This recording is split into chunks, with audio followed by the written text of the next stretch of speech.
Welcome to Shoot Me Straight. Dave Fields, Eddie Gallagher. We're here with Gilmar Ferreira. He is a good buddy of ours. He owns Jitz Jiu-Jitsu gym, black belt in Jiu-Jitsu. He's originally from Rio de Janeiro, right? You were born there? Yes, I born there. Okay. Valentine's Day 73. Okay. Thank you, Eddie. Thank you, Dave, for having me in today. So I moved to West in 2011, March 2011. I have been here for 13 years. Yeah. I have been here for 13 years. So my first state was Wisconsin. So one day Wisconsin. One day I was at the beach with my friends. 2 days later, I was in Wisconsin. That's So cold. you guys can see the huge difference I felt. Yeah, it's- how was that going up there? What time of year did you was go up March 2011. there? So it's still cold? Yeah, it's still cold. So I came with a hoodie and a pants. Oh, I'm going to be fine. I need right away get gloves Yeah. and real clothes because it was cold. And then I went for the Wisconsin. And then I don't know, guys know Grafton. It's 30 minutes from Milwaukee. It's 10,000 people. So I live in Rio, a big city, and I came from Grafton. Oh, wow. So it was a huge difference for me. What work were you doing up there in Grafton? I came to teach jiu-jitsu. Teach, okay. Yeah, I came to teach. Originally, I'm from LCCT. It's a teen. He's a black belt from Rickson. He got his black belt from Rickson. My old instructor, Luis Claudio. And then I came with him. Then I stayed in Wisconsin for about 1.5 years. And then I got married with an American woman. And then you moved back to Illinois, in Chicago, because she was working the Brazilian embassy, sorry. And then we got divorced. I went back to Wisconsin. Back to Grafton? But no, and then I'm back to Oak Creek. Oh, okay. Oak Creek in Milwaukee, close to Milwaukee too.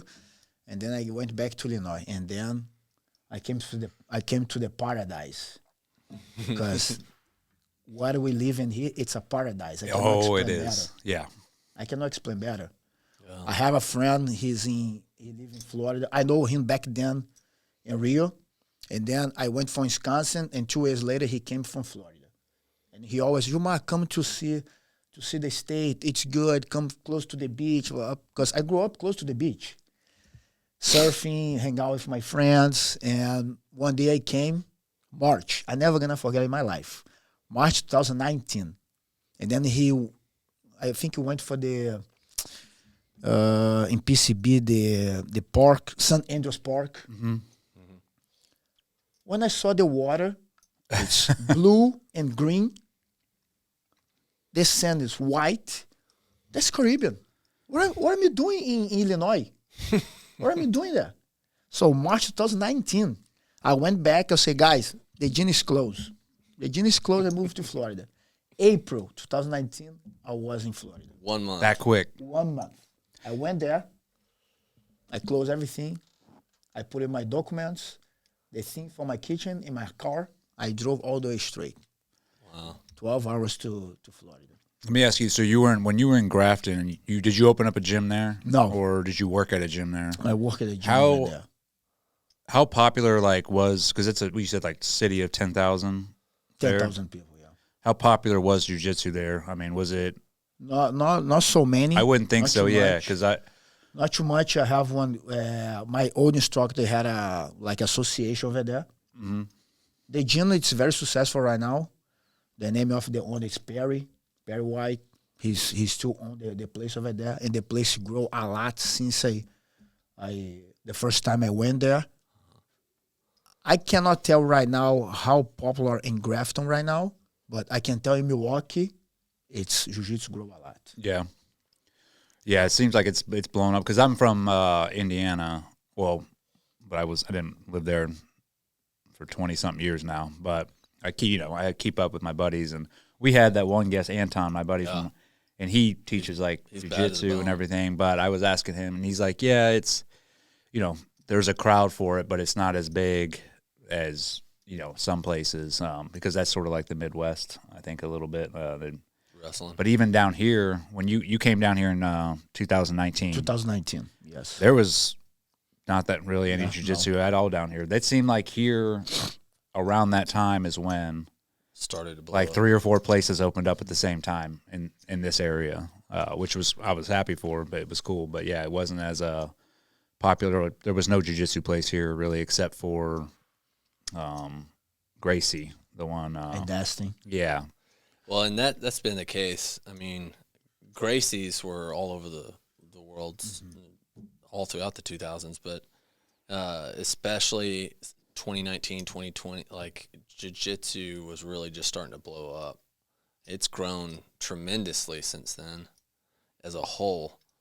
But around here, we didn't have any of these other little gyms until like 2019, 2020. 2020, yeah, around there. 2019, 2020 is when, because we talked to Larry, I met him, and he was telling me about Jitz. It hadn't opened up yet, and he was like, we're going to open up that one. And then Forged started having jiu-jitsu classes, and then Coastal. Then Coastal, yeah, they opened up. So it was like around the same time everybody opened up together, and that's it was interesting to like know everybody from the different gyms as they were opening it up, and they're trying to get people to come in and more studio gonna open for sure. Yeah, because I'm gonna tell one thing: who doesn't want to live in here?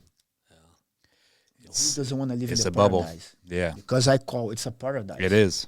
People ask me, Panhandle. I like, guys, when you gonna move from Florida? I like, never. I can go visit my country. I can see my family in Brazil or go some travels, but leave Panhandle? I found my place in West. Yeah, for people who haven't been down here, like especially this part of Florida, I try to explain when I go different places and they ask where I'm at, and I say Florida, I live in Florida. I think they picture like Southern Florida, and they're like, all right, what? I mean, I'm like, no, I'm like where we live. I'm like, it is literally. I say that paradise. I'm like, I can't explain it any more than that. It's one of those places. It doesn't matter where I travel to. I always want to come back. Like every time I come back here, I'm like, thank God I live here. Yeah. If you feel blessed just for being in the area. Yep. Yeah. The opportunity you have, how I told you guys at the beginning, I can go. I get my bike. I can ride my bike and be at the beach in 10 minutes. Yep. I can walk at the beach 5:30 a.m. Before I start everything in my life, I can go there and walk at the beach.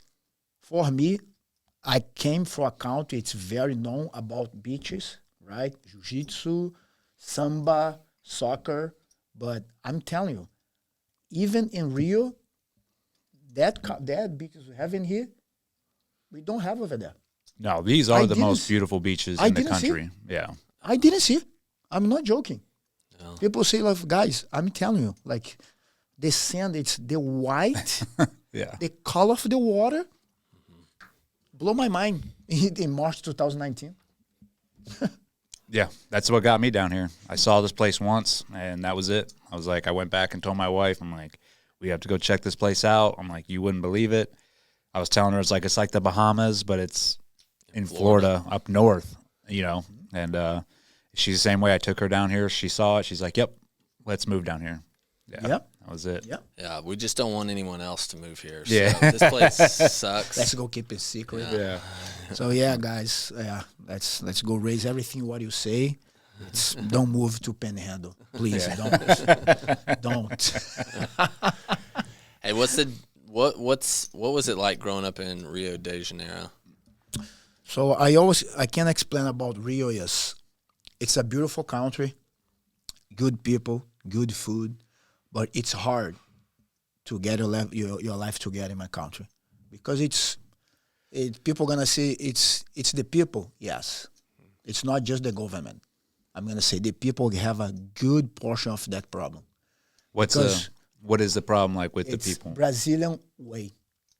The Brazilian way. Nobody get on time. Yeah. If you have a meeting, forget it. 10:30, they're gonna get 11. Makes sense. So, and everything's under the table. Like, I wanna buy a car, example. Mm-hmm. And the guy need to pay a fee like $100 a fee for something. We're gonna find a way like, oh, can you raise that $100? I can give 50 under the table and then make this easy for me. Or go to the line and I'm gonna have $100. Can I go in front of you? Like Really? So everything's paid like everything. yeah. Everything what you do in my country, you're gonna pay under the table. Why is that because they don't culture. want the government or The culture. That's the way that That's they've the been? culture, bro. Yeah. That's the culture. That's why I say like it's not just the government in per country. It's bad, but people doesn't help too much.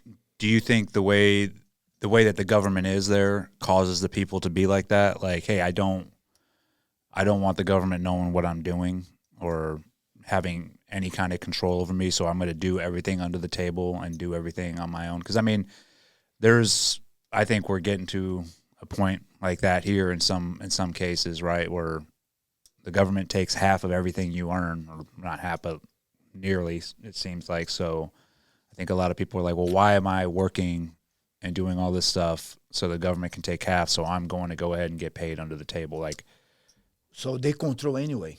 Yeah. It's hard for me even to talk about it because, example, like people are losing their passport in Brazil. They are taking the passport away. The Supreme Court for my country take the passport for the citizen. For what reason? You don't have the free speech in my country. Mm-hmm.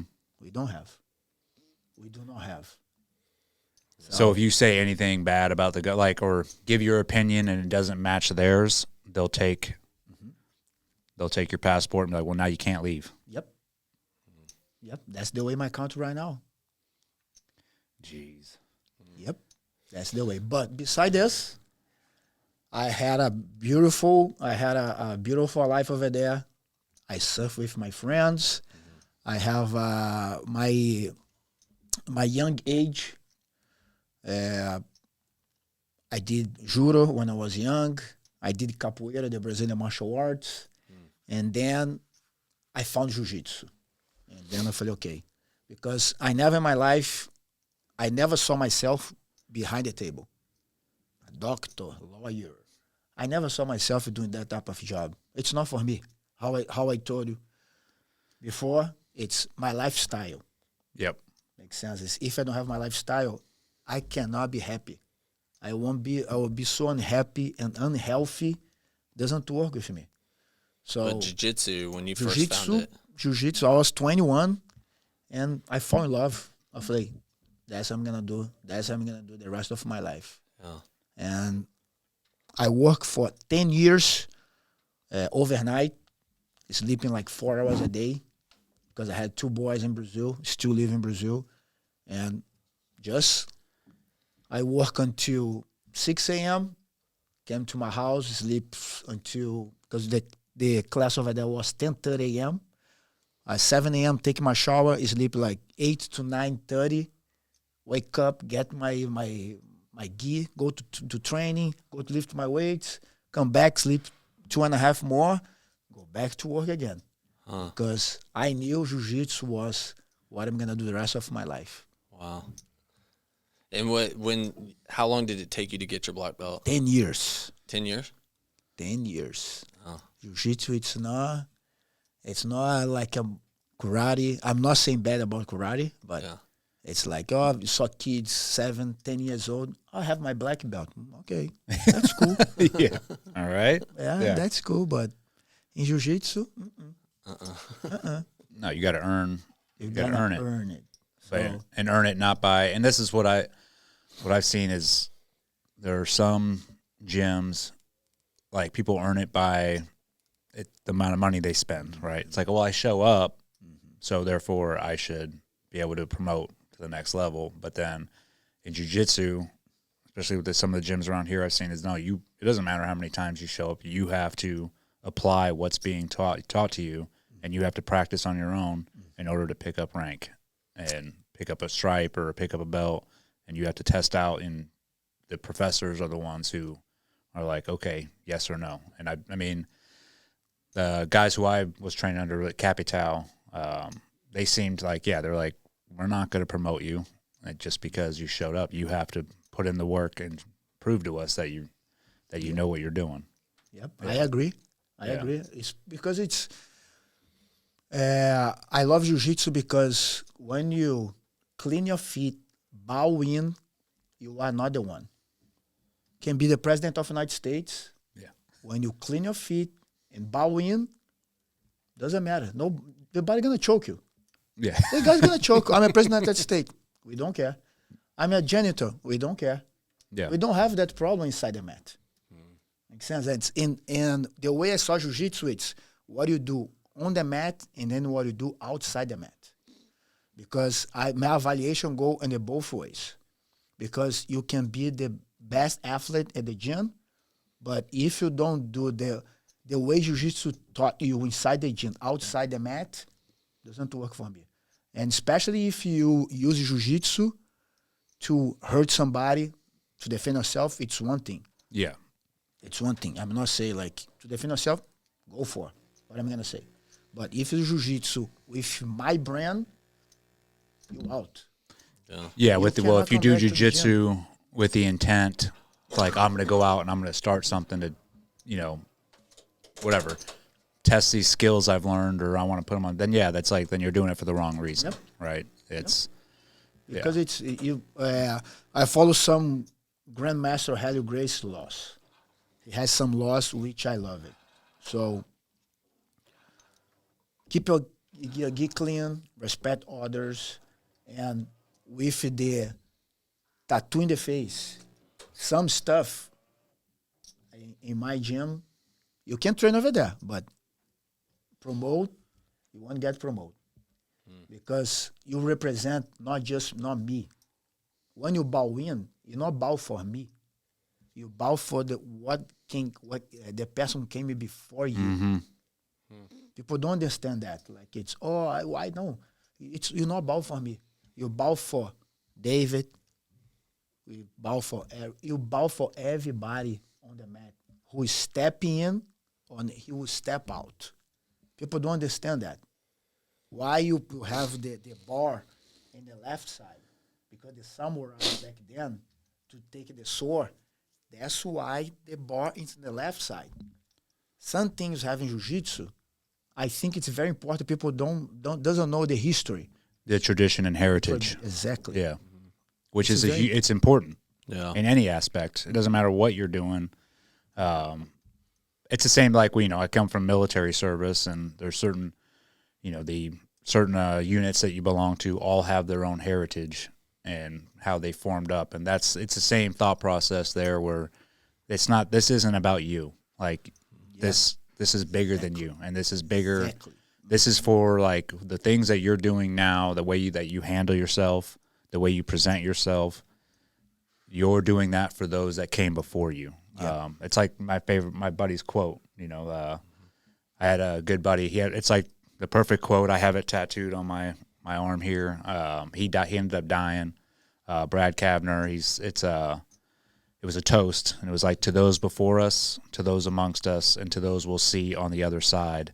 Please, Lord, do not let me serve unworthy of my brothers. Amen. And that quote to me encapsulates everything and how we lived in the SEAL teams, like a certain group. But that's why I love, like when I started jiu-jitsu, it's the same mentality. Like this isn't about you. It is about you getting better, and being a better person and just inside and out. But the way that you handle yourself, you're now carrying that for the others that came before you, right? Yeah. So you have to think about those things before you make actions outside of the gym or do anything that's going to bring discredit upon you, your family, or the gym that you belong to. That's such a gangster quote. Oh, yeah. That's a Boondock Saints type gangster quote. I agree, because it's we came from. I'm not talking about politician of it, but we are in the time right now. Respect, it's the last thing people do today. Yeah. So people doesn't know about respect anymore. Makes sense. So why do you think that is? Because I think, came from the parents. I'm going to say one thing. Parents. I have two boys, 29. He's going to turn 29. And then I have 22 years old. They are bigger than me. The only thing I ask for them is they're going to give to me. I demand to them. It's respect. Not for me. Respect outside the elders, Yep. the women, the kids, everybody. Because if you don't respect, I don't care about their law, I'm going to catch you. That's it. They know it's Ferreira's law. You have the American law, you have Brazilian law, you have the Ferreira's law. They know the Ferreira's law. They need to follow the respect the Ferreira's law. Because my dad came from that law. Yeah. He passed that law for me. I'm going to pass that law for them. If they want or not, they're going to do it. Until I close my eyes, they're going to respect that law. How'd your dad help teach you respect growing up? My dad died, I was 15 years old. Mm-hmm. Okay? But my dad has a hard history because in Brazil, favela, we call the ghetto guys call in here. In Brazil, it's favela. Yeah. So that guy came from the ghetto. He didn't have food to eat. He came from nothing. And I never live in the ghetto. My dad, he hated the word, it's not fair. He hated it. Good. He hated it. So it's not fair. It's not fair. Okay, go to sleep. And my mom, no. Tomorrow 6 a.m., he's going to come with me if the place I came from. And said, come. I was a little boy, how I told my dad I was 15. I was 8, 7, 9 years old. Come to the gate with him and then saw the kids in the corner. No food, no parents, no house. And he looked at me like, that's not fair. That's not fair. That's not fair. So I have example in my house. I was eating. I don't want to eat. And the guy comes to my back. He didn't say nothing. I just look at him. Okay, I'm going to eat. Because he didn't have food to eat. Yeah. So how can bad example like I saw, I mean, not say like, I don't have a hero. I have one hero, my dad. That's it. That's Same. my hero. That's my hero. And my mother, for sure. Yeah. That's for sure. That's my hero. If you don't have your parents as your hero, I think that's the problem. I cannot agree more. Yeah. I think yeah, and especially in America and to like today's society, as we keep like progressing forward, and we are the most spoiled society, I think, out of anybody. We have everything given to us. Everything's very easy to attain. It really is. I mean, I get it. There are people on hard times in America, but as a country as a whole, we got it really good. And I have perspective on that, just like your father did with, he brought you back down to the favela and showed you like, this is what, life is not fair. That's a hard and fast rule for anybody. Life's not fair. But I think the people in America, especially like this younger generation, it's hard to tell them that, like, when they have a minuscule little thing happen to them and they break down, they're like, oh my gosh, this person called me a name, or it's like little things, but it blows my mind because I'm like, that's nothing. Like, you move on past that. You have no idea the hardships people go through all over the world, and half the time I don't blame them because I'm like, they just don't have that perspective. But it's like you said, I blame the parents, or I blame whoever has been bringing them up, that they have not showed them that, like, hey, we have it so good here. And that's why, I mean, it's, people that migrate here from different countries that come from like hardships and everything, you don't see that attitude. They're happy to be here. They're like, just like you're like, this is paradise. I'm never leaving. I don't need anything else. Mm-hmm. Where our society pushes on, no, you want, between want and needs. And it's like, you have everything you need, but I want this, and I'm going to get it. And I think that it's a detriment to our younger generation for sure. But like you said, it's on us, the adults, the parents. It's on you to train or raise your child like your dad. This is my law. I feel the same way. I'm like, I don't care what the school system's telling you. I don't care what society, what social media, what everything else is telling you. This is the way we live here. These are the rules that we abide by, and this is how you treat people. And if it doesn't fit into society, then who cares? I agree. It does not matter what society thinks. This is the way we run business here. And that's the way I was raised. And I think that needs to happen. I mean, be passed down. That's how, passed down from generation to generation. That's called heritage, and each family, like, especially as men, if you're a father, you should be passing that down to your children and raising them with your values. And if they don't match society's, who cares? You know what you're doing is right. And so I think that needs to be instilled into our youth a lot more. And that's why I like, jiu-jitsu. I see when young kids are going, and I take my sons, they go and they're learning like discipline, how to treat others.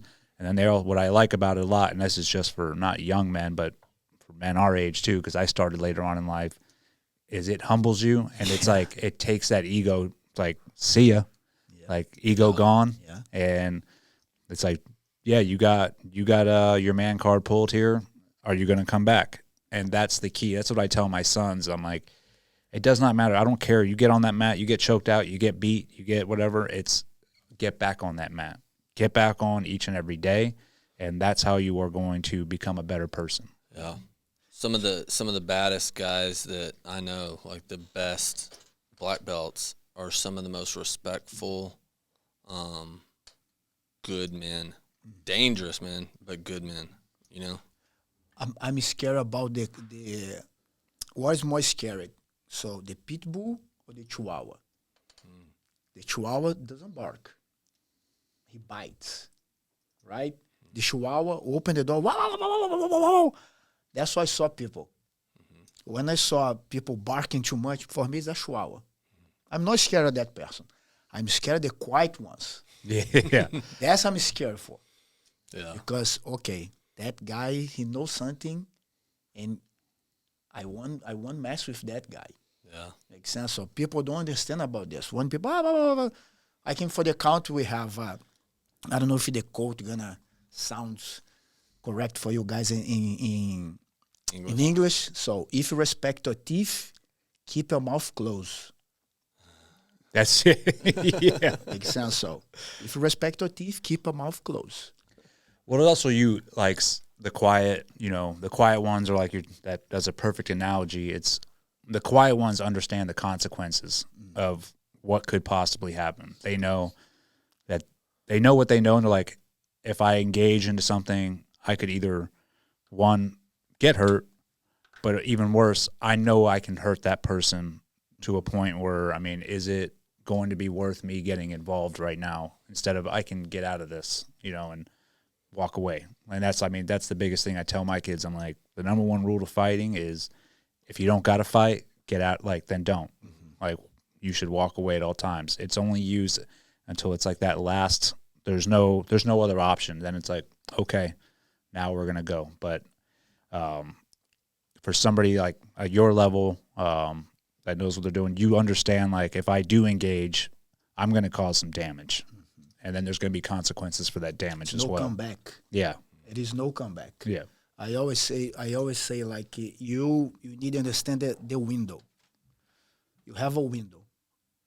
You just say early, like, if people call you names, who cares? Yeah. Who cares? I saw another thing. I saw when someone try to call me names, I saw the window like a mirror. I'm a reflection of them. If they call me as a B word, they are the B word. If they tell me this, I laugh like, okay, you tell me what you are. So if you don't touch me, you have the window. So if the person start calling names, that's the window. Okay, time to leave. Time to go home. Yep. They say, okay, yes, I am. Can I go home? Cool. Yes, I am. Yes, you're right. What I'm going to say? You call your name, so yes, I am. Can I leave? Cool. But when the person touch on you, it's a different scenario. Yep. So it's no coming back. That's I always tell my student. You have the window. Start calling your names. That's the warning. Go home. Go home. Leave. Leave. Leave. Leave. Because if the person touches you, it's a different level. Because now you cannot give the back for that person. We don't know what's gonna happen after this. So that's people don't understand how you say like, oh, people, oh, you this, oh, you hurt my ego. Oh my God, I'm going to my house, I'm gonna cry. I'm gonna call the whatever. It's sorry. Oh, that's all right. So who cares? Yeah. You know you are not that person. Why gonna get so offended? Why? Mike Tyson say like everybody Has a plan. has a plan before get a punch in the face. Yeah. He's right. It's truth. Yeah. And it is. It's like you said when someone's, well, it's also the situations that you put yourself in, right? So if you're at a bar at 11 at night, yeah, most likely there's a possibility that something's going to happen. Somebody's going to start something with you. Somebody's going to say something to you. And you have to have that maturity and that discipline to be like, and I like that analogy you put. It's a reflection of themselves. It's their own insecurities that they're trying to start something with you, call you names. It takes nothing to walk. I mean, and it's harder to do, and I don't think a lot of people have a hard time like once. And I think we all fight that battle, right? We're like, okay, I can walk away right now. But then if the person's, keeps egging you on, it touches that ego. And it's like, nope, you need to do something. And that's what they want. Yeah. That's what they want, bro. That's the one. You have the angel, you have the devil. Yeah. You need to choose which one you're going to look for. Are you going to look for your left shoulder or going to look for your right shoulder? Because but I just live in Brazil and West. I'm going to talk about Brazil right now. In my country, you need to watch out because even you write, the person start call names. You react, you're going to get bullied in your face. Leandro Lo, the black belt that got killed 2 years ago. Yeah. That's the perfect example. He was right. The guy took the bottle of whiskey from his table. He went talk with the guy. The guy confronted him. He put the guy on the floor. The guy stand up, kill him. Yeah. So you need, especially in my country, you need to watch out. That's why, since we're young in my country, in Rio, you need, start call names, time to go. Because that person will start call name, because when you react, yeah, they want to escalate the situation. Yeah. So it's, who cares, call names, who cares? Today it's too much me, mama, bro. Move on. You have your whole life in front of you. Why are you gonna get so mad or gonna mess your life because one little mistake can put in the jail for 20 years? Yep. So what are gonna take you just accept whatever the guy call your name and just get your key and move. Go home. Yeah. And I think that's difficult for young men. Yeah. I mean, especially because I'm raising. I've got a 23-year-old, and then I have a 14-year-old. So I've watched. You watch them grow, and it is, if you don't instill that type of discipline in them young, but also put them in some sort of combat sports. I mean, I had Trevin in jiu-jitsu before he took off, and then Ryan, my youngest, he's a wild card, and I love it. Like, he's full of piss and vinegar, and like, let's go. But I'm like, no, I put him in wrestling for the past 2 years, and that was it's a huge change because then he realized, he's like, first, I'm not the baddest man on the planet, even though in my head I think I am. But it also instills that discipline of, okay, maybe I don't need to go out or react to every situation, right? Yeah. And I'll be fine walking away. But I think for a lot of men, if they don't get put into those type of sports where they do have to confront physically somebody and challenge themselves in some way, then they never know. And then that's why they're walking around like, nobody better say something to me or else I'm going to, I'm going to go in the red and blah, blah, blah. It's like, that's not what's going to happen, buddy. But that's why it's very important for young men, I think, and women to join. But I think young men especially in their adolescent age, especially because they're full of, their testosterone's coming and everything, and they're not thinking straight. That's for sure not. Yeah. I think we're talking about parenting. Like as a father, as a father of boys need to be humbled and like check their ego. I needed that as a kid. But you need to have that that ego and be humbled in a controlled environment, Yep. not out on the street, Yep. which is, I think, a lot of them find out, unfortunately, out on the street. Yeah. They get humbled in a way where some of them don't come back from it, right? Yeah. That's Yeah. jiu-jitsu. But that's the male model need to come in, like the hero in the house. Yeah. You need your son or your daughter need to look at you as a hero, not as some guy raising me and okay, I'm gonna go once a while talk with him.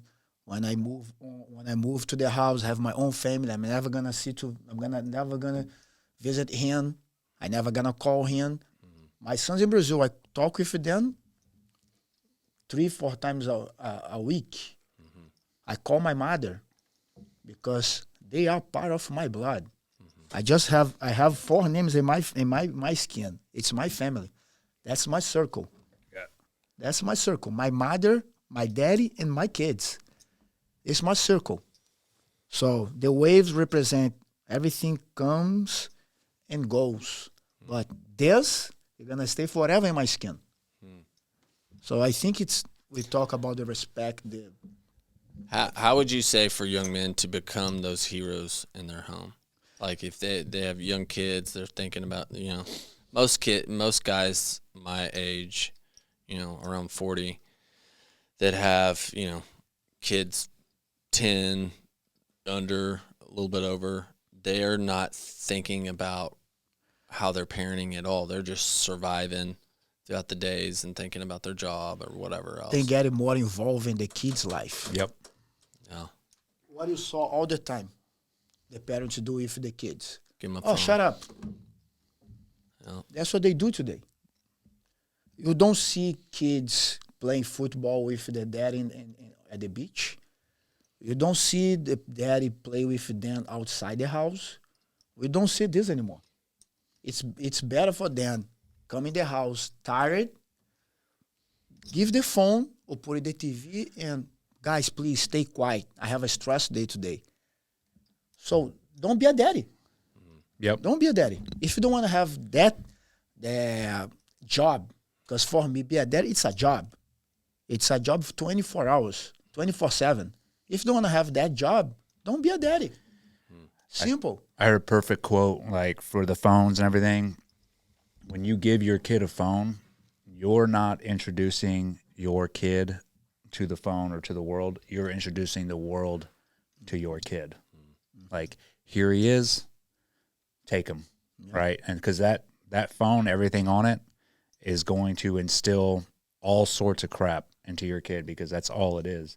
So you have to be wary of that. Like, if you're going to give your kids, because it's going to happen eventually, right? Like, it's one of those unfortunate evils. Like, when they get old enough, they're going to need a phone. But you as a parent have to know, like, they're going to be seeing all sorts of stuff on that phone. And that's why it's important to instill your values. And I preach that nonstop. Like, it's on you to, instill your values, your beliefs into your children. Family, to me, and I'm the same way. Like you just said, I have all my kids. Like, that's the way I feel. Like, that's the most important thing to me. Yep. And the way, like, that's my legacy is my children and my family, and they're going to carry it on. And how's that, like, if I let them just troll on the phone all day and let society raise them, then it's not my legacy anymore. It's just, it's whatever society says. And yeah, it is work. Like, when you come home tired, like you said, sorry, you chose to have children. Yep.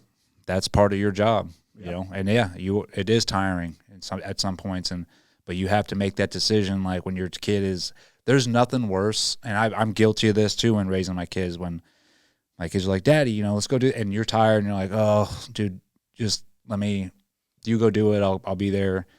I look back on those times, and there's, few and far between, but I'm like, dude, I should have got up and went with him, or that's the time they want with you. And every time you pass that up, it adds up. And the kids know it. Mm-hmm. The kids know when you are like, no, I'm working or I'm doing this. I mean, there are times when you're going to have to do that, but it should be very slim. Yeah, it should be the exception, not the rule. Yes. There are times we got 4, all under 10 and under. And there are times that it's like, okay, everyone for the next, we give them 30 minutes on their iPads and phones throughout the day. And we'll say, okay, 30-minute time. Let mom and dad just have a break for a minute. But that's the exception, not the rule. Mm-hmm. Even at restaurants, dude, it'd be so much easier to just give them all phones and everything at restaurants. But we're like, no, that's going to be our rule. Is not going to be doing that. We're going to fight through that dinner at El Chico's or wherever. Because, David, example, like you have 4 kids, your wife and you, right? Yeah. So one day, example, your mother or your daddy get your kids go to the restaurant. Mm-hmm. They don't have a phone with them. Yeah. So how gonna control the kid? Mm-hmm. How? I don't have control. I'm gonna start screaming in the middle of the restaurant. Mm-hmm. So you raise for you, for for the society, how you say, because I don't care about society either. Yeah. They didn't follow my rules. Mm-hmm. And for your wife, right? That's one of like people see your kid on the street. Oh, Dave, I saw your son yesterday. Oh my God, you're so sweet kid. He came to help me, grabbing my bags, carry. That's what I expect for a kid, right? Yeah. Now your dad or your mom come house. Oh my God, I cannot go to the restaurant with that kid. Mm-hmm. Makes sense. So you need to think about when the kid's not with me, how gonna act when they're not with me. Yep, it's a good word. Makes sense. So that's the problem. Like, with me I can control, but you're gonna be with them 24. You need time with a wife. Yeah. You want, okay, guys, today it's mom and daddy. We're gonna have a dinner together. Mm-hmm. You guys are gonna stay in the house, have a nana. And come to the house and oh my God, I'm glad you guys come back. I need to go home. Yeah. Who wants to stay with your kid? Mom, can you stay with my kid? I'm gonna travel with my wife for a week. If they have a nice standard, they're gonna stay with your mom. Yeah. Mm-hmm. Don't have any problem. But if you don't have your mom, no. Yeah. I cannot. I'm sorry. Yeah. That's what we talk about. Like people doesn't have any control. I blow my mind. Sometimes I'm in the restaurant and the kids talk back with the parents. My mind was, oh my God, my mom is 78 years old. If I talk back with my mother, I'm in trouble. I'm in trouble. Yeah. Yes, ma'am, and no, ma'am. Yeah. That's it. I have a problem with my youngest son 2 years ago when I went to Brazil, the last time I went. My mom told him, no phone on the table. I think it was the last day before I come back to US. Let's go have a dinner with my sister, my nephew, my niece, my sons, my ex-wife. And my mom say, no phone on the table. And we have a dinner. And then I think it was the ready to order the dessert. Mm-hmm. He was across the table. And I was like, what your grandma told you? And in the middle of the restaurant, he did this.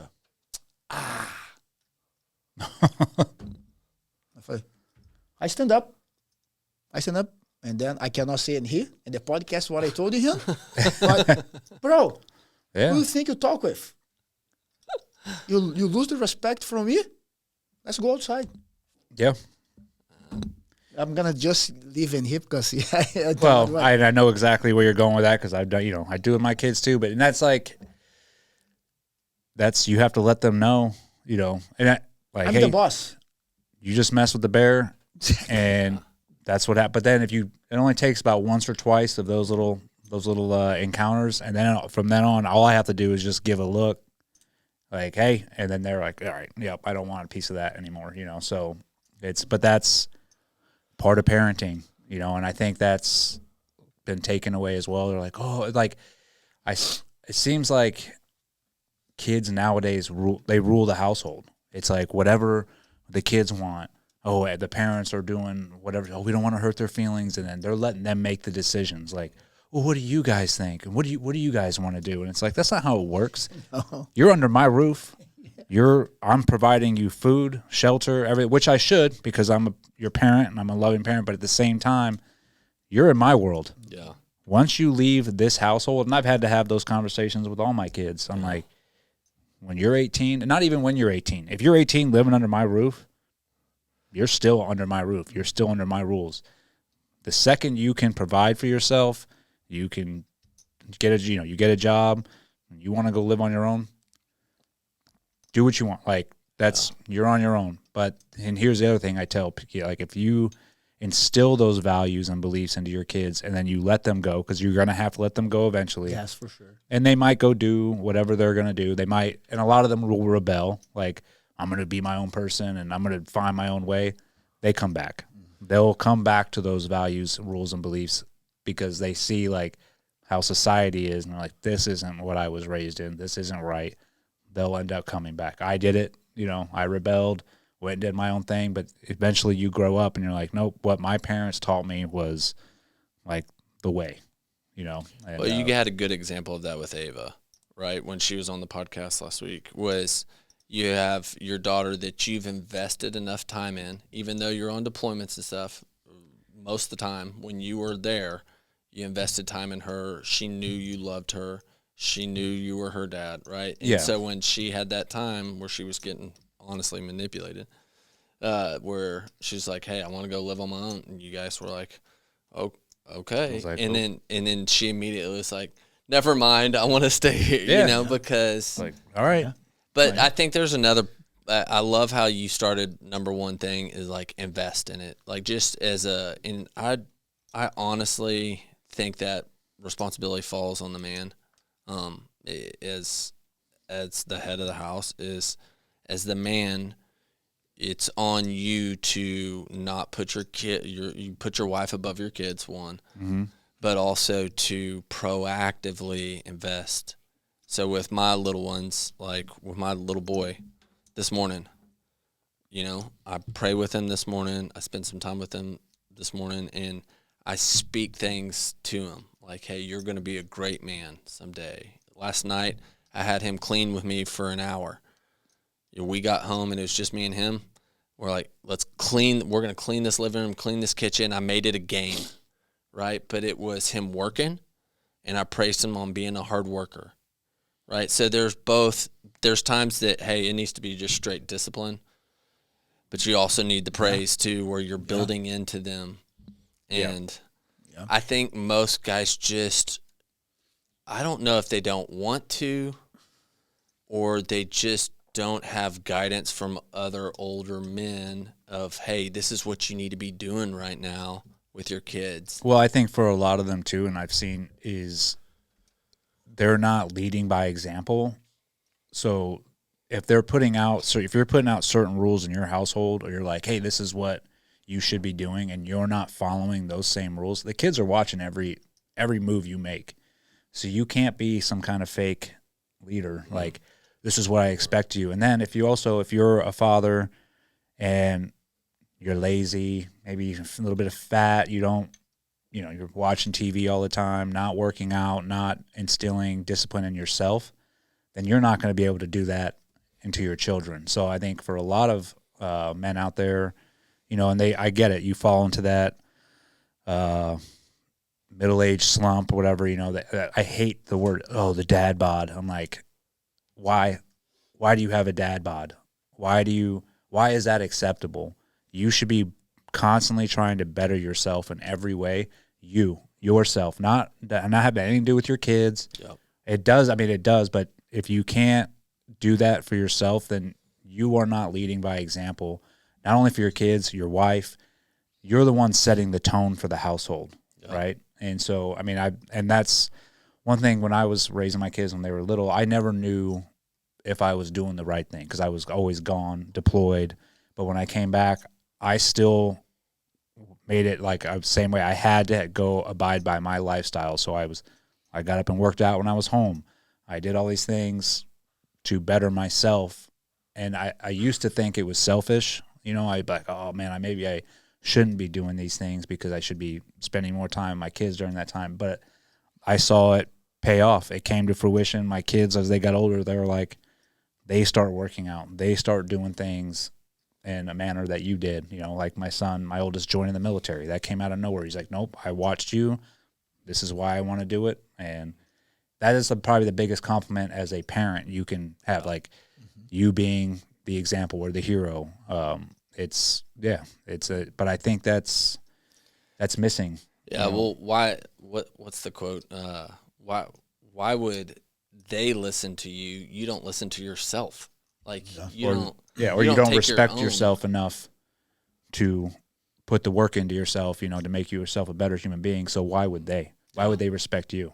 One of the Rickson Gracie interview, the guy asking him, what the most important person in your life? Me. The interview look at him, me? Yeah, myself. If I'm not happy, if I'm not healthy, I cannot make nobody happy. Nobody gonna be healthy. It's true. Yeah. It's true. The way you say it's the same thing for me. It's I love myself first. If I don't love myself first, I cannot love my kids. I cannot love my mom. I cannot love nobody. Mm-hmm. Why? Because I don't respect myself. So when I'm 51 years old, and people say, "Oh, I don't lift weights for nobody. I lift weights for me." Yeah. I don't lift weights to look fit, to look younger. No, I look weights for me. I love to take my shower. Like, that looks good. I go to run. Oh, I still can run. Yeah. Oh, I can train with 19 years old. I can train with 20 years old. I'm 51. So people don't understand, like, oh, why you lift weights with 51? Because I love it. Because I can. Because I'm able to. That's why I do it. And that's another thing. Like I remember being little, even when I was in my 20s, you see people in their 40s, mid 40s, and they're like, "Oh, wait till you get to this age, it's over." It's like it's this untalked about thing that's like, oh, once you hit a certain age, life's over. You just need to sit around, get fat, and do whatever. And it's like, that's not, no. Like, if I want to be able to be doing this until I'm 70, or even if I can, older. And that's the key, is like you're constantly trying to better yourself and also love yourself enough to, yes, I want to look good. I'm not, and that people are like, well, that's so vain. It's like, no, it's not. It's for my mental health. Like, if I look at myself in the mirror and I'm like, ugh, then guess what? My mental health is going down as well. Because now I'm like, dude, I'm not the person that I want to be. But if I can look myself in the mirror and be like, all right, I look good, I look healthy, that's your mental health skyrockets, and that pours over into your family. Yeah. Because if you're 51 or 60, whatever, and then you cannot go up to the stairs, you cannot open you cannot carry your bags, you go to the grocery store and you need to call somebody, "Hi, can you come down and help me to put my groceries in my house?" What? You're 51 years old, you're 61, you still can do it by yourself. When you're 9, it's okay, but you're 60. Yeah. Today you saw the kids 20 years old. They cannot look, they cannot run, they cannot walk. 20, bro, you're 20 years old. You need to check yourself. You need to check yourself. Like, something wrong with your. I'm not talking about the disease. I'm talking about the laziness. Yes. I'm talking about the laziness. I'm not talking about disease. Is another. It's another thing. It's a different thing. But the person is healthy. Yeah, you need to get in shape, or at least the condition you can walk and can run, and then you can help yourself. Yeah. Right? Because what's the point? Yeah. Getting older. For what? To depend somebody to help you, to put your food in your mouth? Doesn't make any sense. No. So that's what I don't understand. Like, it's all good. I'm going to keep, my friends, I'm going to keep lifting my weights. Mm-hmm. I'm going to keep training. That's what I love to do. And that's what I'm going to do the rest of my life. Mm-hmm. Period. That's it. Yeah. Simple. You can't bleed down into others, give to others, lead your family, all those things if you can't lead yourself. Yeah. Yeah. So since you've been in the United States, I mean, the difference between here and Brazil, huge. Yes. What do you love most about being here, and since you've been, especially here in Florida, starting for Jitz, like, do you feel like, man, you've made it? Like, this has been, like, coming from where you came from to now. I'm gonna explain this way. My hero, he came from the ghetto. So when I born, I didn't live to the ghetto. He changed my family's life. Now it's my time. I'm changing my family's life again. I just sent you help me with my citizenship application. I sent this Tuesday. I'm changing my family's life again. My grandchildren are gonna be American, bro. They're gonna live in America. So it's huge. So your sons are going to come over Yep. eventually? You're getting them all, you're going through the process? Yep. How is that going through that process? So right now? I tried for 2 months ago. I applied them to come as a tourist. They denied the visa as a tourist. I have my green card for 13 years. They denied my sons to come to see me in West. They never moved to West. I don't want to do nothing legal. I want to do everything in the law. Yes. And they did allow me to bring my kids.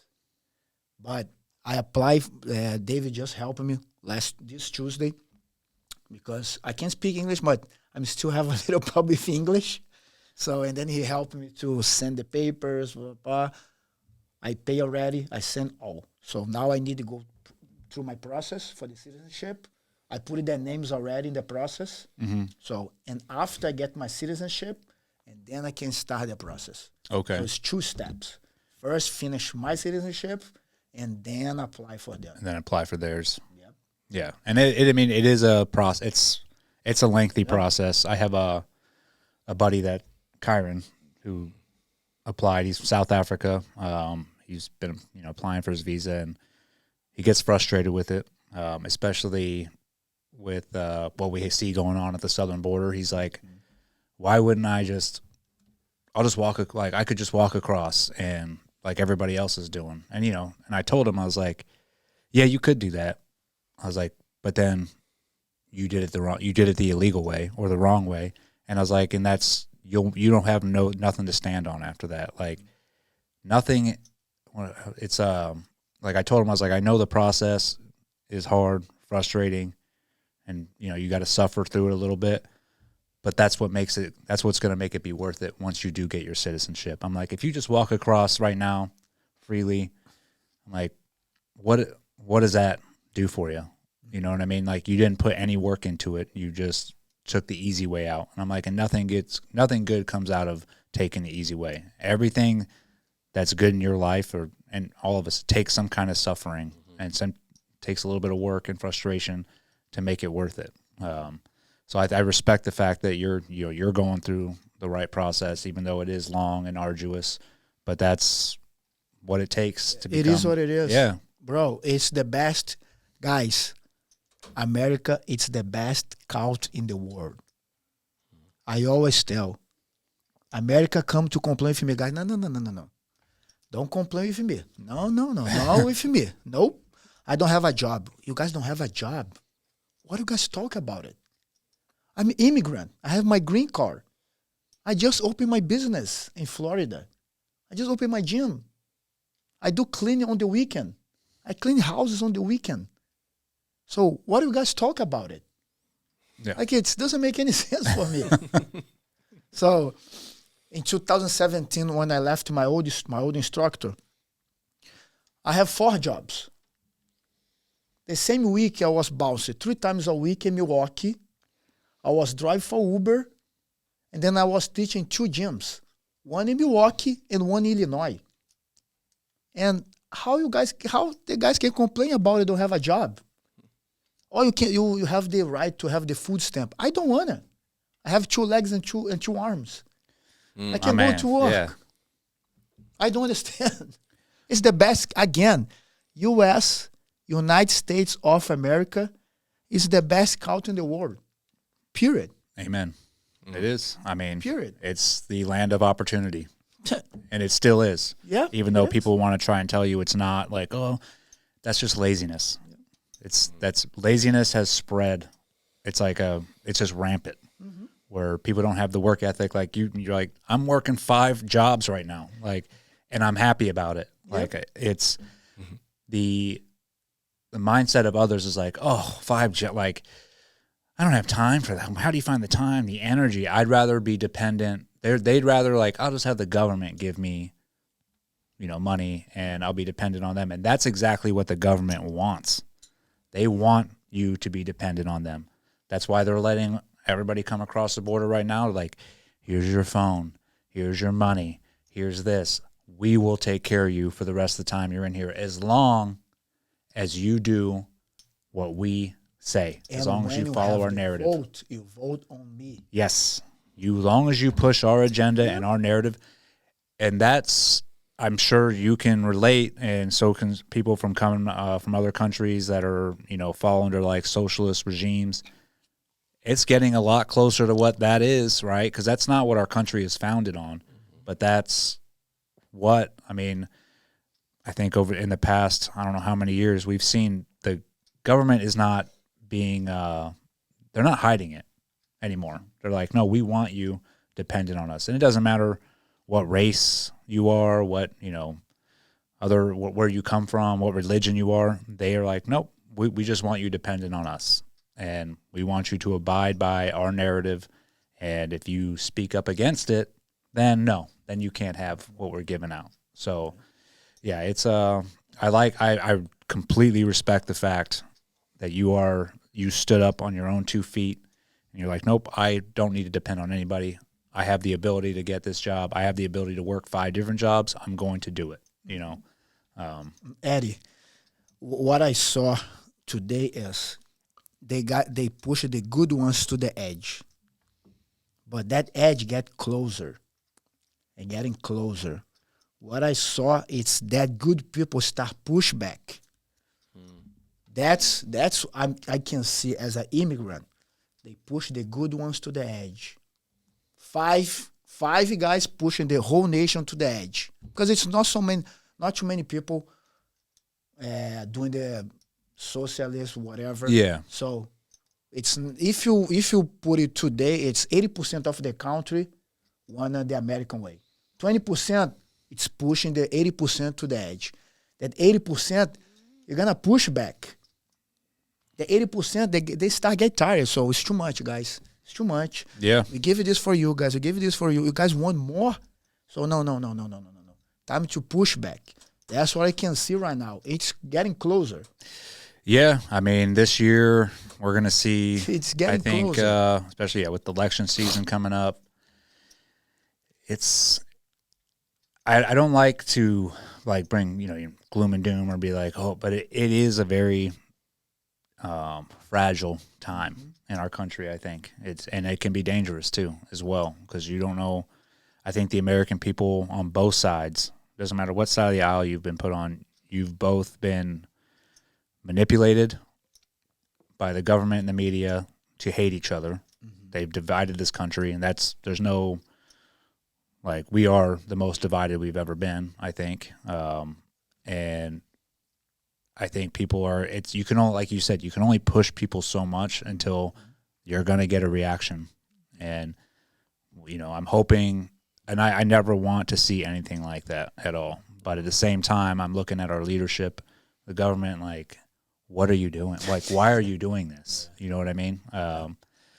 So we'll see. I just, that's why I keep my faith in God, and that He's the only one that I agree. Amen. I put everything into. Everybody else is just human beings, just like me. Yeah. We all make mistakes, and if you're looking at another human being to determine the outcome of your life, then you're wrong. Right? You should be looking into a higher purpose, God, and then taking the gifts He has given you, which is the gift to be able to, work. You're healthy. Use it. Right? Eddie, how many people didn't open their eyes today, Eddie? We are lucky ones. We open the eyes today. Yeah. Alive. How many people didn't open their eyes today? Yep. That's what people need to think about it. Every day you complain too much, you just think, I'm alive. I have one more day, another day. So people complain too much for nothing. You don't have the job you wanna. So work for. Yeah. Work change. Oh, I don't have time. You don't have time. Make the time. Make time. What is your priority? Your priority is to be at the bar, or the priority is to make your life better. Because if you look your life 24 hours, you're gonna find some day you get 1 hour scrolling your phone. So that 1 hour, go to study, go to the gym. You can get a brutal workout in 1 hour. Yeah. Why not? You're alive. I think it's the point. It's you're alive, bro. You're alive. Stop complaining. How many people didn't open their eyes today? Yeah. Oh, it's a good word. How many people in the bed today? In the hospital today? And people complain to be alive. I'm complaining because I'm alive. What?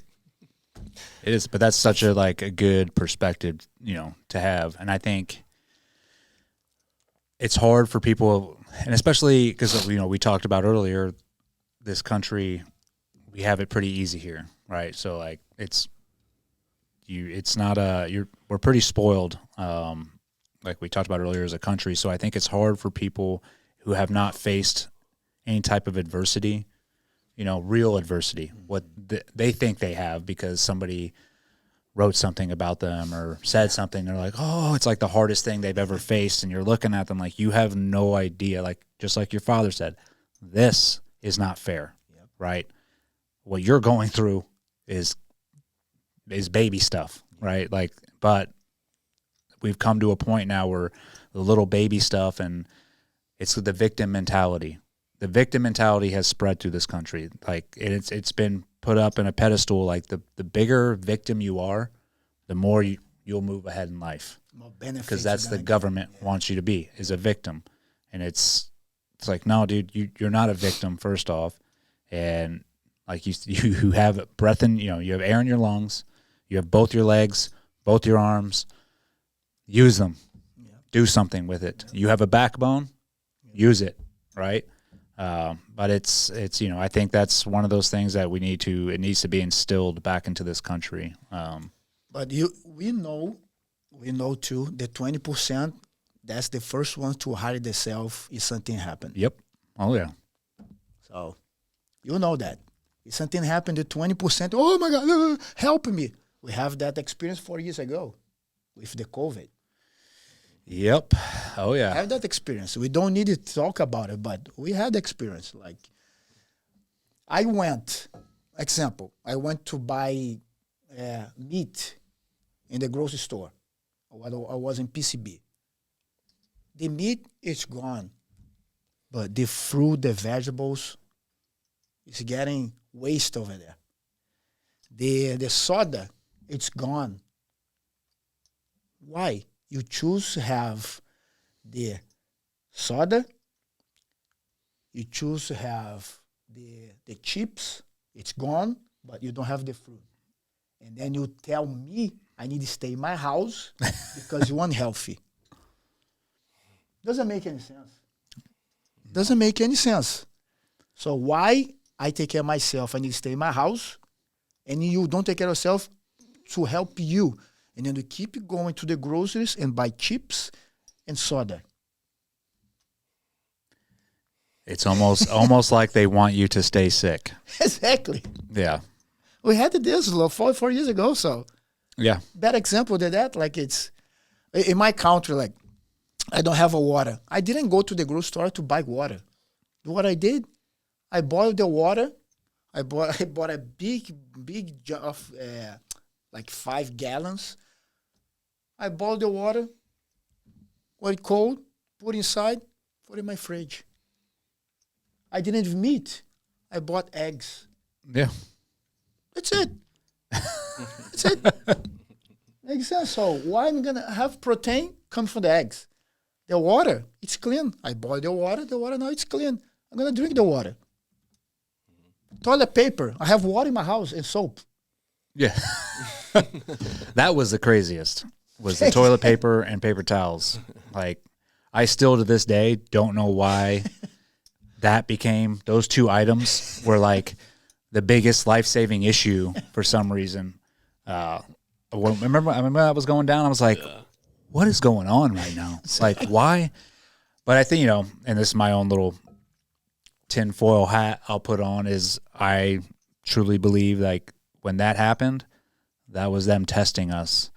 Like, okay, let's see if these idiots are all going to go out and just splurge on toilet paper and paper towels for no reason. And we did. And that's when they were like, we got them. Yep. Go ahead and initiate the vaccine, the COVID crap pandemic. They're going to listen to whatever we say. Yep. So we just had a better experience than what we had 4 years ago. I'm glad I'm in here because I was in Illinois, and they shut down everything over there. Yeah. Again, it's God. God had an interesting way to talk with me.